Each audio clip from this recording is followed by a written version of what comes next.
আলহামদুলিল্লাহ। আজকে ৯৭তম জুমা, সিরাত পর্ব ৪৬। আজকের বিষয়বস্তু রাসূলের সুরত, রাসূলের গঠন প্রণালী। আল্লাহ রাসূলকে ওনার শারীরিক গঠন নিয়ে আমরা আজকে আলোচনা করব এবং আল্লাহ রাসূল সাল্লাল্লাহু আলাইহি ওয়াসাল্লামের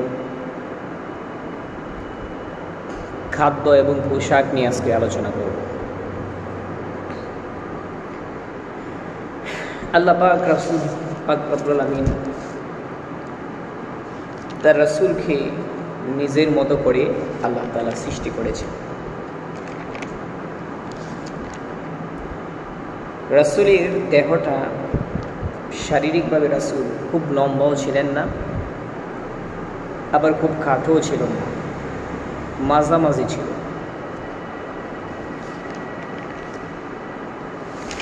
তো আল্লাহ রাসূল ওনাকে দেখতে কেমন দেখাইত? জামিউস সগীরের এক হাদিসের মধ্যে হাদিসে আসছে, কানা রাসূলুল্লাহি সাল্লাল্লাহু আলাইহি ওয়াসাল্লাম আবয়াদা কাআন্নামা সিগা মিনাল ফিদ্দাতি। এক সাহাবী বলেন, আল্লাহর হাবিব রাহমাতুল লিল আলামিনকে দেখলে মনে হবে মহান আল্লাহ ওনাকে রূপা দ্বারা সৃষ্টি করেছেন। দেখতে মনে হয় মানুষ না, এটা রূপা দিয়ে সৃষ্টি করছে। রূপা যেমন স্মুথ, নিখুঁত, ঠিক তেমন মনে হতো আল্লাহ রাসূলকে আল্লাহ তাআলা রূপা দিয়ে সৃষ্টি করেছেন। আমরা একটা একটা করে আল্লাহর রাসূলের অঙ্গ প্রত্যঙ্গ নিয়ে আমরা আলোচনা করব। রাসূলের মাথাটা ছিল তুলনামূলক একটু বড়। কানা রাসূলুল্লাহি সাল্লাল্লাহু আলাইহি ওয়াসাল্লাম দখমার রাসি। আল্লাহ রাসূল এর মাথাটা একটু তুলনামূলক বড় ছিল। কেমন বড়? দেহের সাথে অ্যাডজাস্ট এবং দেখতে সুন্দর দেখায় এমন বড় ছিল মাথাটা। ছোটো ছিল না এবং বেশি বড়ও ছিল না, দেহের তুলনায় বেশি বড় ছিল না। এবং মাথার মধ্যে চুল ছিল কেমন? কানা রাসূলুল্লাহি সাল্লাল্লাহু আলাইহি ওয়াসাল্লাম কাসীরা শা'রুর রাসি। আল্লাহর হাবিবের মাথার মধ্যে চুল ছিল অত্যন্ত কালো। আনাস রাদিয়াল্লাহু তাআলা আনহু বলেন, লাইসা বিস-সামতি ওয়ালাল জা'দি। রাসূলের মাথার চুলগুলো পেঁচানো ছিল না, আবার একদম সোজাও ছিল না। এই দুইটার মাঝামাঝি। আবু হুরায়রা রাদিয়াল্লাহু তাআলা আনহু বলেন, আল্লাহ রাসূল সাল্লাল্লাহু আলাইহি সাল্লামের মাথার চুল হালকা হালকা ঢেউ খেলানোর মতো ছিল, হালকা হালকা ঢেউ খেলানোর মতো। মহিলাদের মাথার চুল একবারে লম্বা দেখে না, এমন লম্বাও ছিল না, একবারে সোজা, আবার হালকা হালকা পেঁচানো ছিল না। তো রাসূলের মাথার চুলটা এটা এমন একটা ডিজাইনই ছিল, অটোমেটিক আল্লাহ সৃষ্টি করতে হবে রাসূলের মাথার চুলটাকে। মাঝখান দিয়ে একটা সিঁথির মতো ছিল, কিছু চুল ডান দিকে, কিছু চুল বাম দিকে, এভাবে মাঝখানে একটা সিঁথির মতো। সিঁথিও করা লাগতো না, এটার উপরই রাসূল সামান্য মাথা আশ্রয় দেন, অটোমেটিক একটা সিঁথি হয়ে থাকতো, সিঁথি কাটা করতো হয়ে থাকতো। এবং রাসূলের চুলগুলো ছিল বড় বড়। রাসূল জীবনে অধিকাংশ সময় চুল বড় রাখতেন। হজ উমরার সময় শুধু মাথা কামাইতেন, আর না হলে মাথা সবসময় কামায় রাখতেন না, সব সময় চুল বড় রাখতেন। এবং রাসূলের চুল বড় রাখার ধরন ছিল তিনটা। একটা হলো ওয়াফরা, হাদিসের মধ্যে আসছে, আর একটা হলো লিম্মা, আর একটা হলো জুম্মা। এই তিন কাটিংয়ে রাসূলকে রাখতেন, চুল রাখতেন। ওয়াফরা বলা হয় আল্লাহ রাসূল সাল্লাল্লাহু আলাইহি ওয়াসাল্লামের কান, এই কানের মাঝ বরাবর, এই কানের মাঝ বরাবর এবং এই কানের এক কান থেকে আরেক কানের মাঝ বরাবর সোজা করে একটু বড় বড় চুল রাখতেন এবং এতটুকু পর্যন্ত পিছন দিক দিয়ে পড়ে থাকত। এটাকে বলা হয় ওয়ফরা। আর লিম্বা বলা হয় এই কানের লতি এবং গাড়ের মাঝ বরাবর, খাদের মাঝ বরাবর ঘাড়ের মধ্যে পড়ে থাকতো, এটাকে বলা হয় লিম্বা।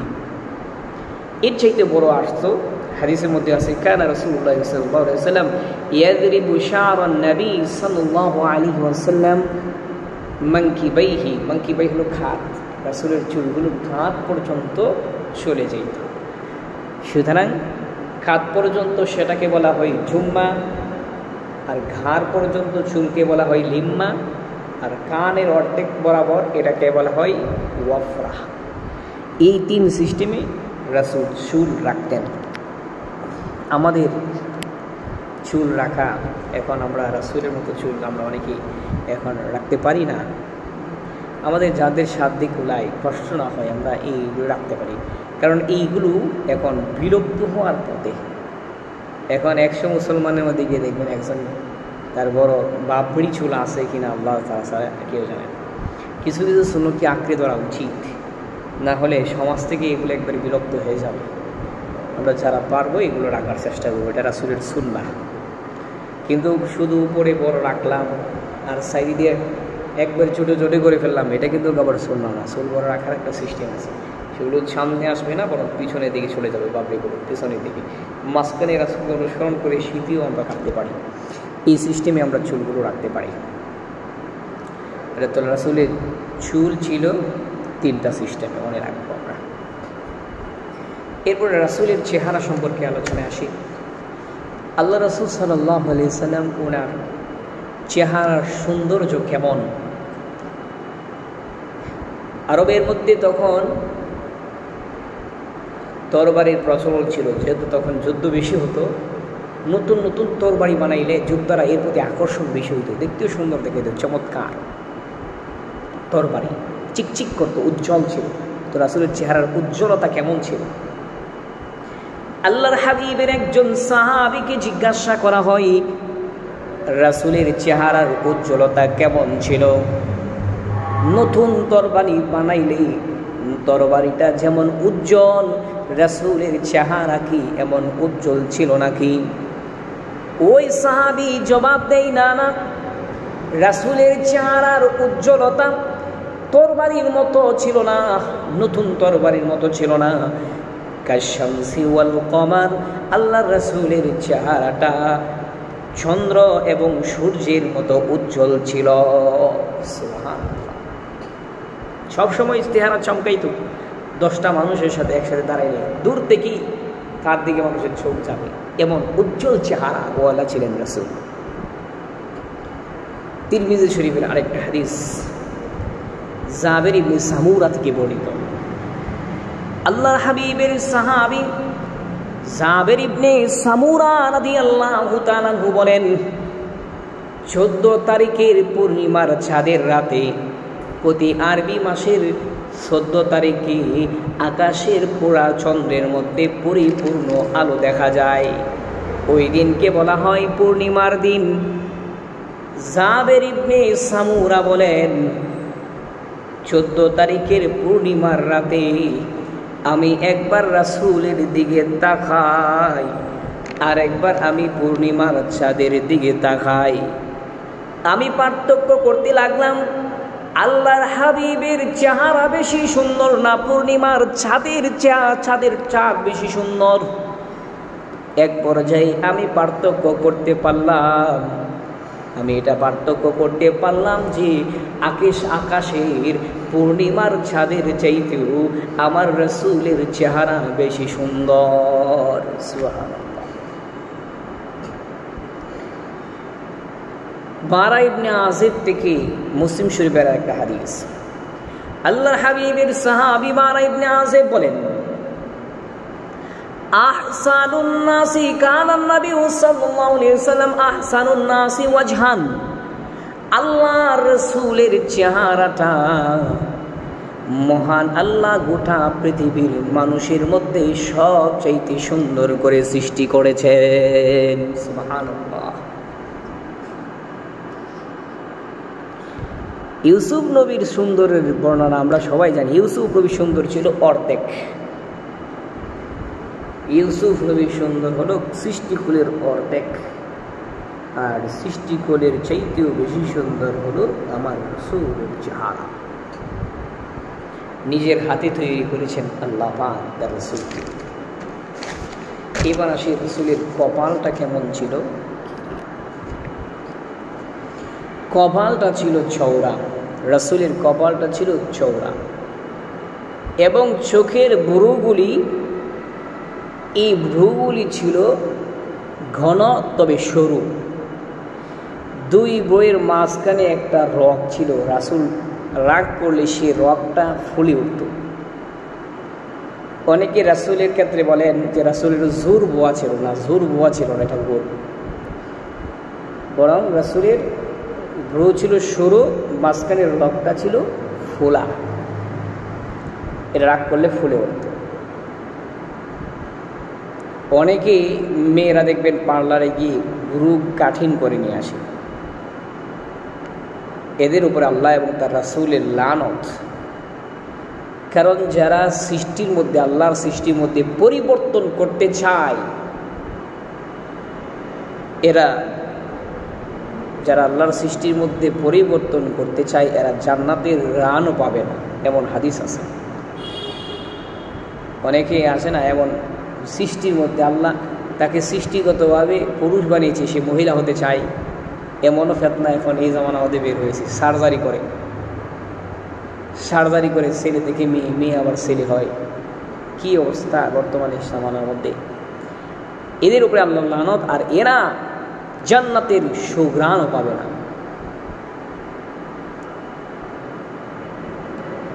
যারা এমন সৃষ্টির মধ্যে পরিবর্তন। তো রাসূলের ভ্রু কাটতে হয় নাই, অটোমেটিকভাবে সরু, ঘন, চিকন ছিল, সরু ছিল এবং ঘন ছিল, পাতলা পাতলা। তার ভ্রুগুলি ঘন ছিল।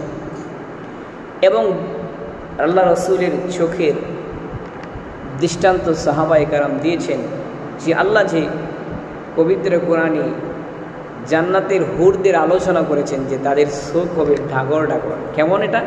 রাসূলের চোখগুলো এই হুরপুরীদের মতো ডাগর ডাগর ছিল।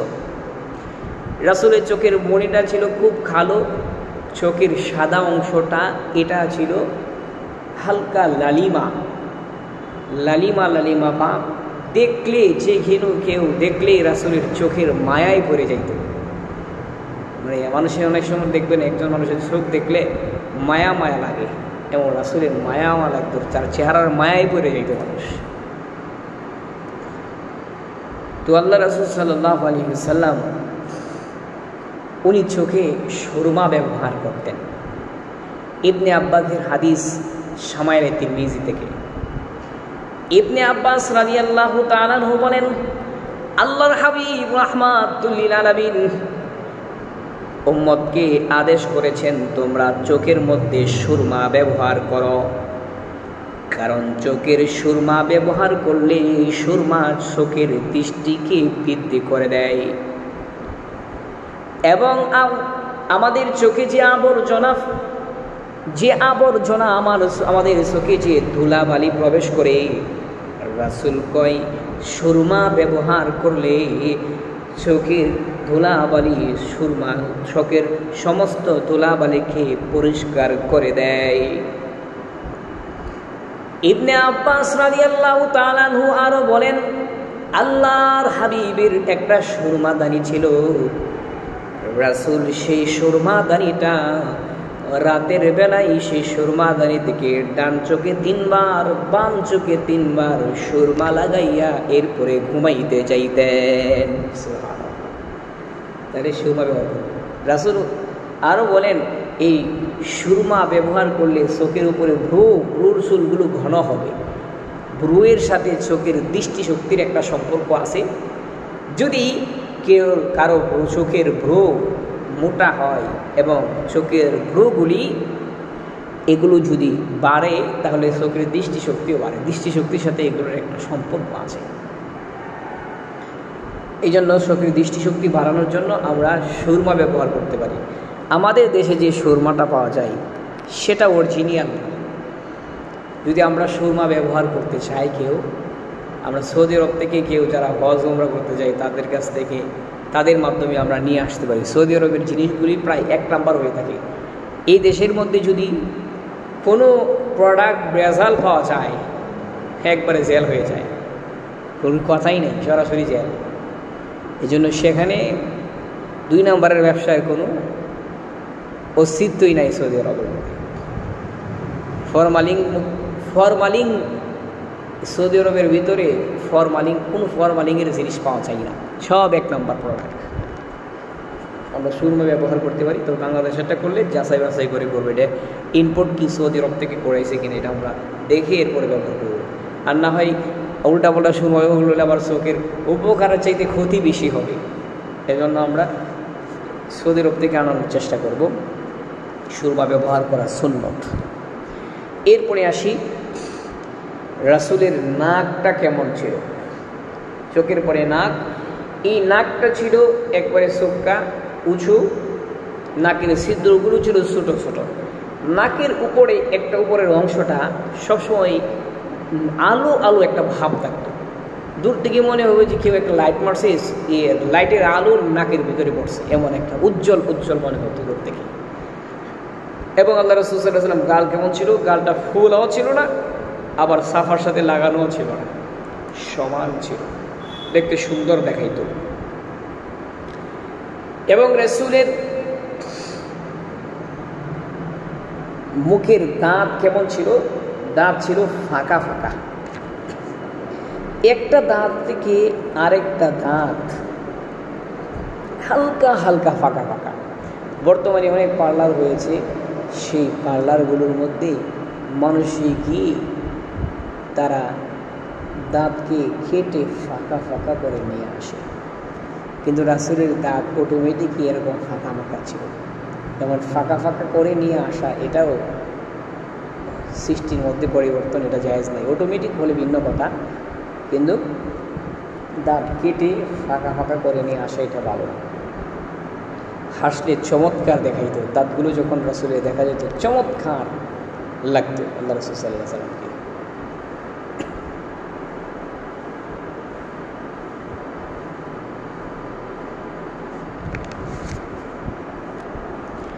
এবং রাসূলের কাঁধ কেমন ছিল, আল্লাহ রাসূলের 2 কাঁধের মাঝখানে একটা নবুয়তে মোহর ছিল।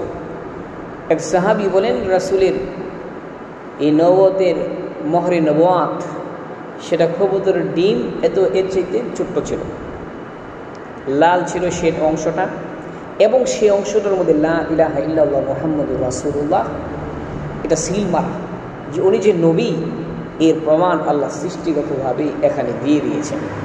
এটার মধ্যে লেখা লা ইলাহা ইল্লাল্লাহ মুহাম্মাদুর রাসূলুল্লাহ।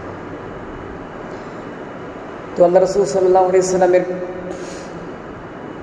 বুকটা কেমন ছিল, রাসূলের বুক ছিল প্রশস্ত, মুজাহিদ একটা ভাব, প্রশস্ত একটা বুক ছিল, এবং বুকের মধ্যে নাভি পর্যন্ত একটা রেখা ছিল, চুলের রেখা, মনে হয় শরীর তো ছিল একদম ফর্সা, হ্যাঁ একদম সাদা সুন্দর যেটাকে বলা হয়, এর মধ্যে যদি কালো কালো একটা চিকন চুলের রেখা, এটা মনে হয় যে দূর থেকে দেখলে, খালি গায়ে দেখলে মনে হতো যে মনে হয় এখানে হার্ট করে দেওয়া হয়েছে, শিল্পী হার্ট করছে সুন্দর করে, খেজুর গাছের মতো মনে হইতো দেখতে, মনে হইতো যে খেজুর গাছের মতো হার্ট করা, কেউ হার্ট করছে, এটা চমৎকার দেখতে মনে হতো। খুব কম সময় রাসূল উনি খালি গায়ে খুব কম সময় দেখেছেন।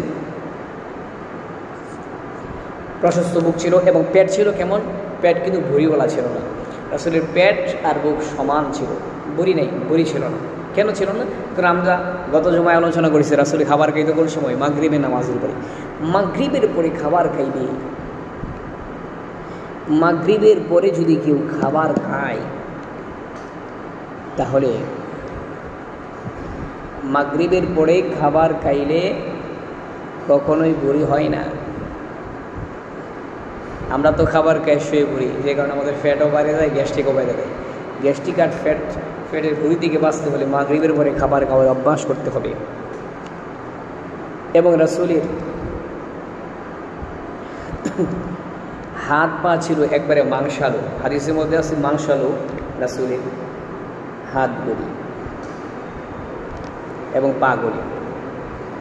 তো আল্লাহ রাসূল সাল্লাল্লাহু আলাইহি ওয়াসাল্লাম উনার দাড়ি কিন্তু ছিল সাফ দাড়ি, অনেকে বলে সাফ দাড়ি ছিল না, ঘন এবং সাফ দাড়ি ছিল। এবং রাসূল উনার দাড়ি এবং চুল মৃত্যুর আগে আগে দাড়ি এবং চুল মিলে 20টা চুল এবং দাড়ি সাদা হয়ে গিয়েছিল। রাসূল যদি খলব ব্যবহার করতেন, কি বলে এটা, কি ব্যবহার করতেন, রাসূল তেল ব্যবহার করতেন, তখন আবার এটা মনে হতো না যে এটা সাদা হয়েছে। রাসূল চুলে এবং দাড়িতে খলব লাগিয়েছেন, মেহেদি লাগিয়েছেন, খলব যেটাকে বলি মেহেদি লাগিয়েছেন। তবে মেহেদি লাগিয়েছেন কিনা, তিরমিজি শরীফের এক হাদিসে আনাস রাদিয়াল্লাহু তাআলা, রাসূল কি ব্যবহার করতেন? আনাস রাদিয়াল্লাহু তাআলা বলেন, আল্লাহর হাবিবের সাহাবী আনাস রাদিয়াল্লাহু তাআলা বলেন, আল্লাহর রাসূল সাল্লাল্লাহু আলাইহি ওয়াসাল্লাম, আল্লাহর রাসূলকে আমি কলব ব্যবহার করতে দেখেছি।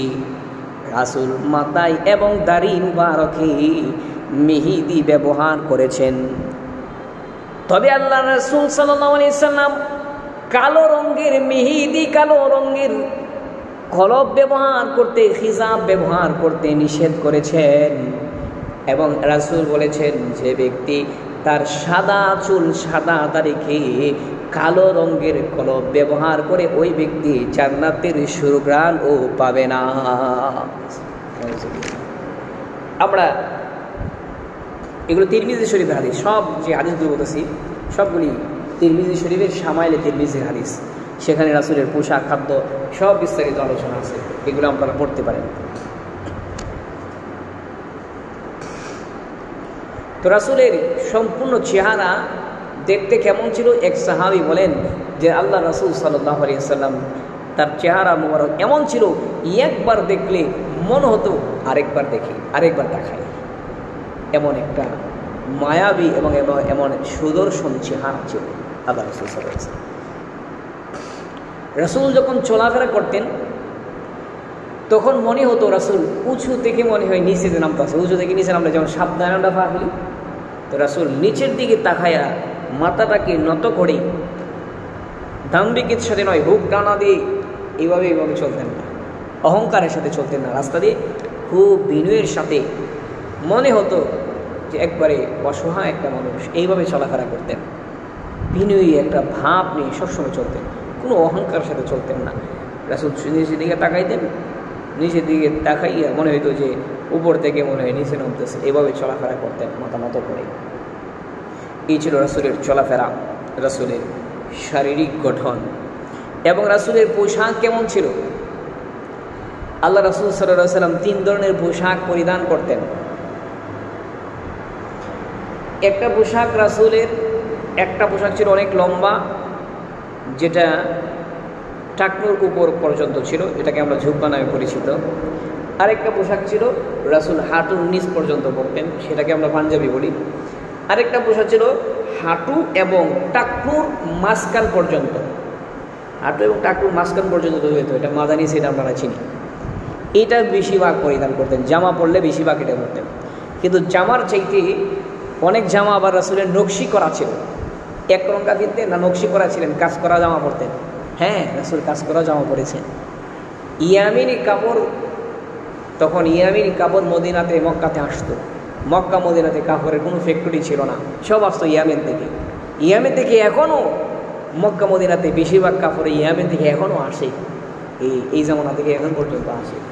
তাদের জামাগুলো প্রায় নকশি করা থাকতো, সুন্দর সুন্দর নকশি করা থাকতো। এই নকশি করা কাপড় রাসূল পরিধান করেছেন, শুধু এক রঙের কাপড় পরিধান করে নাই, কাজ করা কাপড় পরিধান করেছেন। তবে রাসূল এই জামার চাইতে সবচেয়ে বেশি যে জিনিসটা পরিধান করতেন সেটা হলো রাসূল সেলাইবিহীন লুঙ্গি পরিধান করতেন। রাসূল কি কিন্তু কোনো সময় পায়জামা পরে নাই। পায়জামা যখন দেখছি তখন বলছি এটার মধ্যে অনেক পর্দা আছে, ভালো পছন্দ করেছেন। লুঙ্গি তো যে কোনো সময় উপরে উঠে যায়, এই জন্য পায়জামা কিন্তু কেউ তো সহজে পর্দা লঙ্ঘন হয় না, যে কারণে রাসূল পায়জামা পছন্দ করেছেন। কিন্তু নিজে সবসময় লুঙ্গি, সেলাইবিহীন লুঙ্গি পরিধান করেছেন। এবং ইয়ামিনীর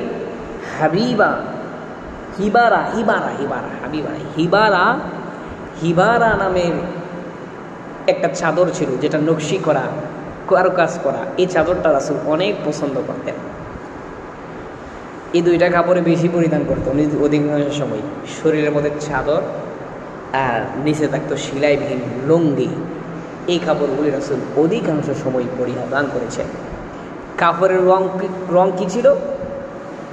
আমরা ইবনে আব্বাসের হাদিস থেকে শুনি।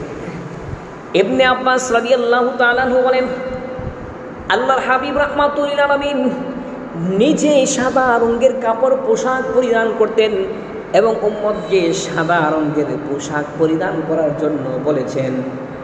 রাসূল বলেছেন, জীবিতরা সাদা রঙের পোশাক পরিধান করবে এবং মৃত ব্যক্তিদেরকে সাদা কাফন দ্বারা তোমরা দাফন কাজ সম্পূর্ণ করবে, কারণ পোশাকের মধ্যে সাদা রং হলো সবচাইতে উত্তম পোশাক। সাদা রং পোশাক হলো উত্তম পোশাক। এজন্য আমরা যদি পোশাক পরিধান করি তাহলে আমরা সাদা রঙের পোশাককে আমরা পছন্দ করব। এবং রাসূল মোজা পরিধান করতেন, চামড়ার মোজা। ইয়ামেনের বাদশাহ নাজ্জাশী রাসূলকে মোজা উপহার দিয়েছিলেন। কালো রঙের দুইটা মোজা হাদিসের মধ্যে আসছে। তো এই কালো রঙের মোজা পরিধান করে এর উপরে রাসূল মাসেহা করতেন, মোজা পরে মাসেহা করতেন। আর রাসূলের জুতা ছিল 2 ফিতাওয়ালা, হালকার মধ্যে একটা চামড়ার জুতা ছিল, 2 ফিতাওয়ালা জুতা।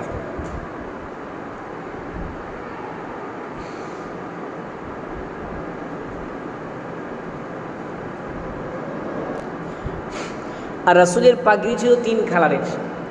একটা কালো পাগড়ি পরিধান করতেন, আর একটা সবুজ পাগড়ি পরিধান করতেন, আর একটা সাদা পাগড়ি পরিধান করতেন। 3টা পাগড়ির কথা হাদিসে আসছে। এবং রাসূল একটা আংটি ব্যবহার করতেন। ইসলামের প্রথম যুগে রাসূল একটা স্বর্ণের আংটি বানান, নবী হওয়ার পরেও রাসূল পরিধান করেন। সাহাবেরাও দেখা দেখে একটা আংটি বানান, পরিধান করেন। এরপরে রাসূল, আল্লাহ একদিন নিষেধ করে দিয়েছেন, এরপর থেকে রাসূল আংটি খুলে ফেলেন, সাহাবীরাও আংটি খুলে ফেলেন। এরপর থেকে আর কখনো ব্যবহার করে না। পরিস্থিতির জন্য ইসলামের প্রথম যুগে স্বর্ণ ব্যবহার জায়েজ ছিল, কিন্তু এখন কিন্তু হারাম। এই জন্য এরপরে রাসূল একটা ফিতলের আংটি বানান। এই আংটির মধ্যে তিনটা লাইন ছিল। প্রথম লাইনে মুহাম্মদ, দ্বিতীয় লাইনে ছিল রাসূল, তৃতীয় লাইনে ছিল আল্লাহ। মুহাম্মদ, রাসূল, আল্লাহ, এইভাবে 3টা লাইন ছিল আংটির মধ্যে। এগুলোর মধ্যে খালি লাগাইয়া যখন রাজা বাদশাহের কাছে সিল লিখতেন, খালি লাগাইয়া সিল মারতেন। যেহেতু খোদাই করা ছিল, তাহলে খালি লাগাইয়া যখন সিল মারতেন তো এর মধ্যে সিল উঠত। তো রাসূল যে এটা লিখছেন এটা নিষেধ করেছেন। তবে আল্লাহ রাসূল সাল্লাল্লাহু আলাইহি ওয়াসাল্লাম উম্মতকে নিষেধ করেছেন যে মুহাম্মদ রাসূলুল্লাহ এমন খোদাই করা আংটি ব্যবহার করতে পারবে না তোমরা, কিন্তু আমরা ফিতলের একটা আংটি ব্যবহার করতে পারি। সুন্নত হিসেবে ফিতলের আংটি আমরা হাতে ব্যবহার করতে পারি, কিন্তু মুহাম্মদ রাসূলুল্লাহ এমন লেখা থাকতে পারবে না। এই আংটি ব্যবহার করা হলো সুন্নাহ। এ হলো রাসূলের মোটামুটি পোশাকের আলোচনা করলাম। এরপরে আসি আমরা রাসূলের খাবারটা কেমন ছিল, রাসূলের খাবার কি খাবার খাইতেন। আমাদের দেশে যেমন খাবার হলো প্রধান খাবার হলো ভাত, মাছ, মাংস, কিন্তু রাসূল ভবনে ভাত খাই নাই। আল্লাহ রাসূল সাল্লাল্লাহু আলাইহি ওয়াসাল্লামের ওই দেশে প্রধান খাবার তখন ছিল খেজুর, রুটি, গোশত। এই 3 ধরনের খাবার ছিল প্রধান খাবার। সাধারণত সবার বাড়িতেই এই ধরনের খাবার পাওয়া যেত। তো রাসূল খাবার খাইতেন 3 আঙ্গুল দিয়ে। আমাদের হাতের আঙ্গুল 5টা, এর মধ্যে একটা হলো বৃদ্ধাঙ্গুলি, তর্জনী, মধ্যমা, এরপরে অনামিকা, এরপরে কনিষ্ঠ আঙ্গুল। কিন্তু রাসূল খাবার খাইতেন 3টা দিয়ে, বৃদ্ধাঙ্গুলি, তর্জনী এবং মধ্যম, এই 3টা আঙ্গুল দিয়ে। তো খেজুর, রুটি, গোশত এগুলো খাওয়ার জন্য এই 3টা আঙ্গুলই যথেষ্ট, 5টা আঙ্গুলের দরকার নেই। তবে ভাত খেলে আবার 5টা ব্যবহার করতে হবে। তো রাসূল এই খাবার খাইতেন এবং খাবারটা চেটে চেটে খাইতেন। আর বলছেন, তোমরা খাবারের পরে আঙ্গুলগুলো চেটে চেটে খাও, কারণ জানা নাই আল্লাহ কোন খাবারের মধ্যে বরকত রেখেছেন। তো আমরাও 5 আঙ্গুল দিয়ে খাইব 5 আঙ্গুলটা আমরা খাবারের পর চেটে খাবো, খাবারের আঙ্গুলের মধ্যে লেগে থাকা খাবারগুলো ফালাবো না, কারণ এর মধ্যেও বরকত থাকতে পারে, রাসূল বলেছেন। এরপরে আসি, আর রাসূলের আরেকটা খাবার শিরকা এক জাতীয় খাবার, এটা রাসূল পছন্দ করতেন, খেয়েছেন, হাদিসের মধ্যে আসছে। এবং জাইতুনের তেল রাসূল খাবার জন্য, মালিশ করার জন্য বলেছেন জাইতুন হলো একটা বরকতময় বৃক্ষ, সুতরাং এর তেল তোমরা ব্যবহার করো, যেটা আমাদের কাছে অলিভ অয়েল নামে পরিচিত, কিন্তু এটা এখন খাবারের উপযুক্ত না আমাদের দেশে যেটা আছে। এরপরে রাসূল আরেকটা জিনিস, ফল পছন্দ করতেন, লাউ, হাদিসের মধ্যে আসছে। আনাস বলেন, আনাস রাদিয়াল্লাহু তাআলা থেকে বর্ণিত, আল্লাহর হাবিবের সাহাবী আনাস রাদিয়াল্লাহু তাআলা বলেন, এক দর্জি আমাদেরকে দাওয়াত দিয়েছিলেন, আমি আল্লাহর রাসূলের সঙ্গে সেই দাওয়াতে অংশগ্রহণ করেছিলাম। আমরা তার বাড়িতে যাওয়ার পরে দর্জি আমাদের সামনে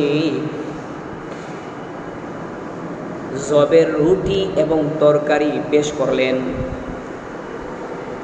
তরকারির মধ্যে গোশত ছিল, আবার লাউ ছিল। আমি তাকা দেখলাম আল্লাহর রাসূল সাল্লাল্লাহু আলাইহি সাল্লাম তরকারি থেকে লাউয়ের টুকরাগুলো বেছে বেছে আলাদা করতে লাগলেন। এরপর থেকে আমিও লাউ পছন্দ করতে শুরু করে দিই, যেহেতু রাসূলের পছন্দ আমিও পছন্দ করতে শুরু করি। মানে লাউ এটা রাসূল পছন্দ করতেন। কেন পছন্দ করতেন? অনেকগুলো কারণ আছে। এর মধ্যে কয়েকটা কারণ হলো যে লাউ এটা এমন একটা খাবার, এমন তরকারি যেটা শরীরকে ঠান্ডা রাখে। বিশেষ করে গ্রীষ্মকালে লাউয়ের এটা শরীরের জন্য অনেক উপকার, মেধা শক্তি বৃদ্ধি করে এবং মাথা ব্যথা দূর করে। হাদিসে কয়েকটা উপকারের কথা আসছে, এবং সহজে এটা গিলা যায় এবং সহজে এটা হজম হয়ে যায়, বিদায় লাউটাকে রাসূল অনেক পছন্দ করতেন।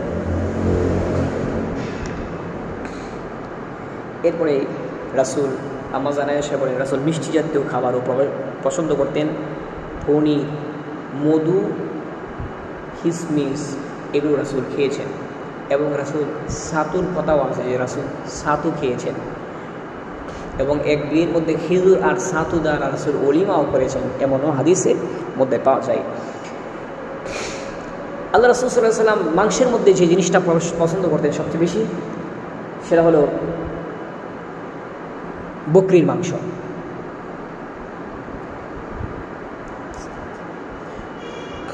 বকরির মাংস রাসূল খুব পছন্দ করতেন। বকরির মাংস হাদিসের মধ্যে আছে, উবাইদ এক সাহাবী রাসূলকে দাওয়াত করলেন। আল্লাহর হাবিবের সাহাবী উবাইদ রাদিয়াল্লাহু তাআলা আনহু বলেন, আল্লাহর রাসূল যেহেতু বকরির সামনের দুই পায়ের রানের গোশতটা পছন্দ করতেন, এই জন্য আমি বাজার থেকে 2টা রান নিয়ে আয়েশা রাসূলের জন্য পাকাইলাম, রাসূলকে দাওয়াত করলাম।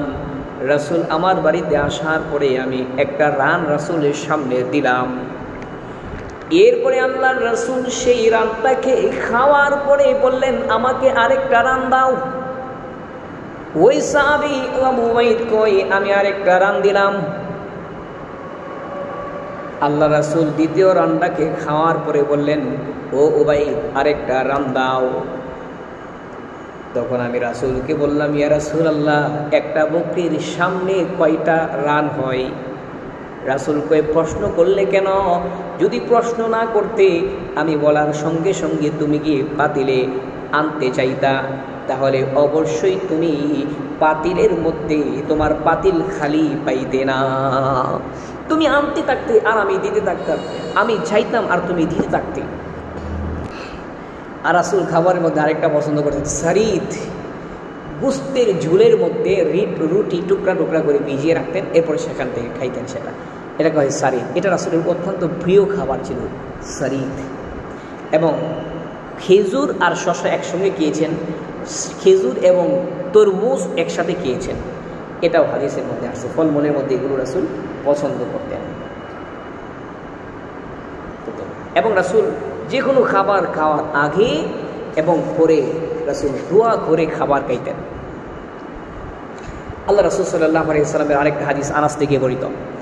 আনাস রাদিয়াল্লাহু তাআলা আনহু বলেন, আল্লাহর হাবিব বলেছেন, উম্মতেরা তোমরা খাবারের মাঝে মধ্যে আল্লাহর প্রশংসা করবে, যেই ব্যক্তি এক লোকমা খাবার খাওয়ার পরে আল্লাহর প্রশংসা করে, এক ডুব পানির জন্য এক ডুব পানি খাওয়ার পরে আল্লাহর প্রশংসা করে, মহান আল্লাহ ওই ব্যক্তির পরে পূর্ণ সন্তুষ্ট হয়ে যায়। সুবহানাল্লাহ। খাবার রাসূল পানি পান করতেন, জমজমের পানি দাঁড়িয়ে পান করতেন পশ্চিম দিকে ফিরে, আর রাসূল স্বাভাবিক পানিগুলো, ঠান্ডা পানিগুলো, এগুলো পান করতেন বসে বসে এবং 3 শ্বাসে, এবং বলেছেন 3 শ্বাসে পানি পান করলে এটা স্বাস্থ্যকর, এবং 3 শ্বাসে পানি পান করলে পানি পানের যে একটা চাহিদা তৃপ্ত সহকারে পানি পান হয়ে যায়। এভাবে রাসূল পানি পান করতেন।